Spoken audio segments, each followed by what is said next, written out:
Herkese merhaba. Bugün yün nakışı yapacağım. Daha önce çalışmış olduğum ve birkaç kişiye de hediye etmiş olduğum çok sevdiğim bir proje aslında. Şimdi tekrar birisine hediye etmek istiyorum. Yılbaşı hediyesi olacak.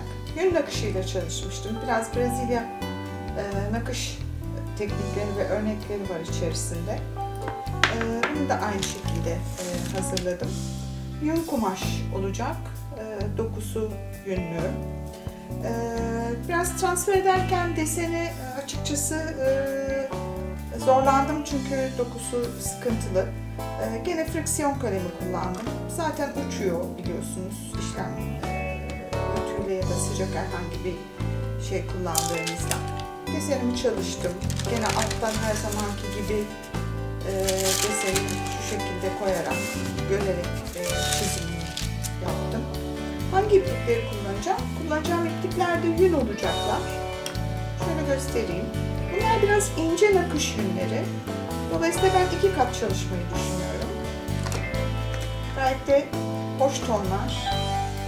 Gördüğünüz gibi pembeler en fazla kullanılmış olanları. Çünkü pembeyi gerçekten çok seviyorum. Hangi teknikler var?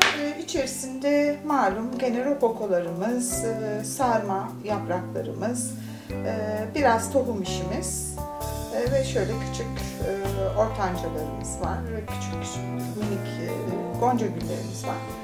Çok da basit, hızlıca ilerleyecek, siz de göreceksiniz.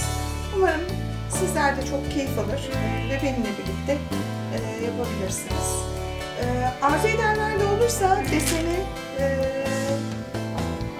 isteyenler aslında bana bir mesaj atarsanız size mail yoluyla iletebilirim. Sizler de kullanabilirsiniz. Başlıyorum.